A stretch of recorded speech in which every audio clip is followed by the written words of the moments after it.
Здравейте! В това видео ще ви покажа процеси от разработката на моята игра, както и моментното й състояние и проблемите, които срещнах към момента. Също така ще споделя и малко информация за това, което искам да създам и какво бих искал да постигна.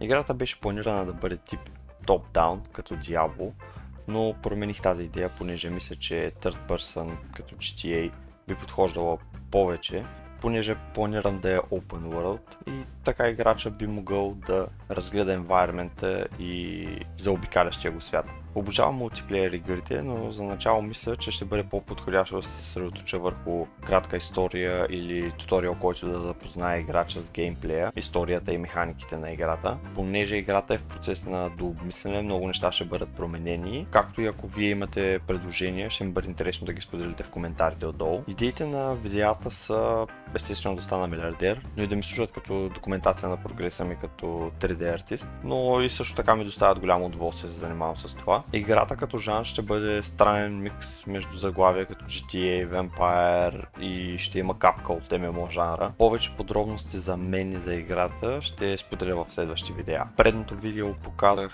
че съм се направил геймплан, знаех вече какво горе-долу искам да включва играта и се запитах откъде да започна. И реших да започна с герой, който да бъде управляван от играча, понеже отнема повече време да се направя свой. Използвах герои и анимации от Mixamo. Mixamo е сайт, който предлага безплатни герои и анимации. Също така, ако имаш свой герой, може да го качиш на сайта, който ще направи един бърз риг за теб. След това може да го изтеглиш с избраните анимации или пък да използваш рига и да си направиш свой.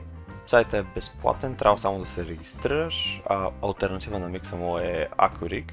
Линкове ще оставя долу в описанието. След като си избрах герои и анимации, ги изтеглих и ги запазих като FBX формат. Отворих Unreal Engine и създадох своя проект. Направих си ново ниво и нека бъде светлина. Импортнах файловете и се захванах на работа, след което импортнах блокаута от кафенето и после почнах да си играя по героя. Среч да гледам туториал или да се чуя кое как да направя. Първо трябваше да направя героя да се движи, когато натиснеш WASD, с мишката да завърташ камерата. След което исках да направя така, че да не спринтира нон-стоп, защото няма да му станат цели, а да върви. Като тичането го оставих, като натиснеш Shift. После малко Notes и настройки. Notes това е като визуално програмиране. Силен и много важен инструмент, който отнема дълго време да се научи, но предоставя много възможности на гейм девелоперите. След като подготвих това, реших да дам възможност на играча да скача при натискане на Space и там срещнах първите си проблеми. Просто казано, нещата се получаваха. Ама не точно. След като навързах анимациите и на теория всичко работеше, имах проблем с анимацията по време на скачане. Когато се приземява играча, прави втори скок, който реално бъгва цялото движение. На мен ми изглежда така, сякаш героя кара невидим скейтборд и подскача наоколо с него. Опциите бяха да го оставя така и просто да му направя един скейтборд и да се разхожда така, или да се пробвам да го оправя.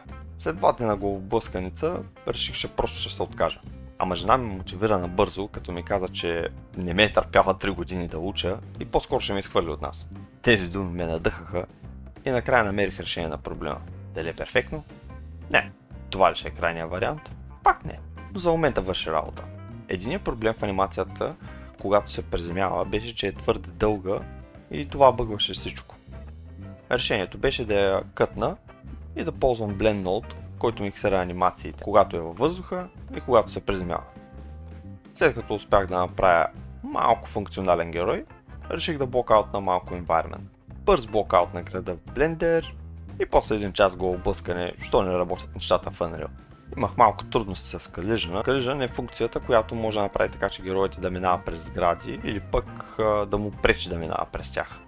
При моя модел не работиха особено добре, или минавах през тях, среч нямаше Collision, или пък блокираха изцяло героя и не можех да мърдам. Накрая се реших проблема, като гледах много туториали и използвах Manual Collision и нещата се получиха. След това реших, че на героя ще му е малко самотно в този голям град и реших да добавя още един герой, който да го преследва след като го доближи. По-късно ще го преработя като враг, с който да се бият. И накрая пак обработка на видео. За следващия апдейт ще пробвам да направя така, че играча да може да атакува и да вкараме някой противник в играта.